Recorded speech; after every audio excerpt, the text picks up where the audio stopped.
హిందువులు రావి చెట్టును ఎందుకు పూజిస్తారో మీకు తెలుసా? రాక్షసులకు మరియు దేవతలకు జరిగిన సముద్ర మంథనంలో ఎన్నెన్నో శక్తివంతమైన అస్త్రాలు, శక్తులు, విషాలు బయటికి వచ్చాయి. ఆ అన్నిటితో పాటు లక్ష్మీదేవి మరియు తన చెల్లి అయిన అలక్ష్మి కూడా బయటికి వస్తారు. లక్ష్మీదేవి సంపదకు దేవత కాగా, అలక్ష్మీదేవి దరిద్ర్యానికి మరియు పేదరికానికి దేవత.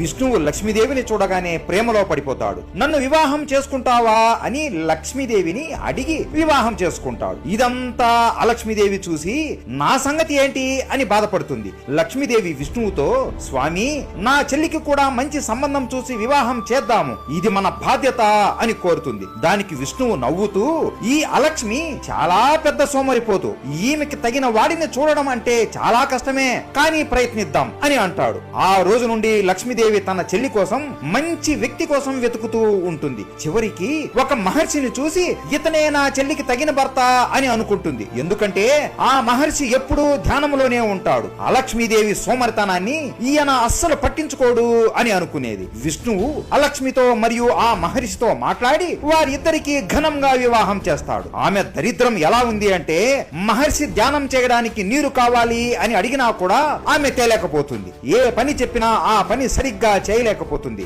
ఆ ముని ఆమె సోమరతనాన్ని భరించలేక నన్ను విడిచిపెట్టమని కోరతాడు. ఆ మాట వినగానే అలక్ష్మి గుండె పగిలిపోయినంత అయిపోయి ఏడుస్తూ పరిగెత్తుకుంటూ వైకుంఠానికి వెళుతుంది. మీరే నాకు వివాహం చేశారు కదా, ఇప్పుడు నాకు ఇలా జరిగింది, ఇప్పుడు మీరు ఈ సమస్యకి మీరే పరిష్కారం చెప్పండి అని ఏడుస్తూ అడుగుతుంది. విష్ణువు నవ్వుతూ, ఇక నిన్ను ఎవ్వరూ భరించలేరు అలక్ష్మి, నువ్వు ఒక రావి చెట్టును చూసుకుని దాని కిందే ఉంటూ నీ జీవితాన్ని గడుపు అని అంటాడు. అలక్ష్మి, సరే బావా, నువ్వు చెప్పినట్లే రావి చెట్టు కింద ఉంటాను, కానీ నేను అక్కడ ఒంటరిగా ఒక్కదాన్నే ఉండలేను, నన్ను చూడటానికి తరచుగా మీరిద్దరూ కూడా రావాలి అని కోరుకుంటుంది. సరే అలక్ష్మి, ఇక నుండి ప్రతి శనివారం మేము నీతో పాటు ఆ రావి చెట్టులోకి వస్తాము. అలాగే ఆ రోజు రావి చెట్టును పూజించే వారికి సుఖ సంతోషాలు కలుగుతాయి అని వరమిస్తాడు. అందుకే ఇప్పటికీ కూడా మనం ప్రతి శనివారం రావి చెట్టును పూజిస్తున్నాం. ఎందుకంటే వాటిలో విష్ణువు మరియు లక్ష్మీదేవి నివసిస్తారని నమ్ముతాం.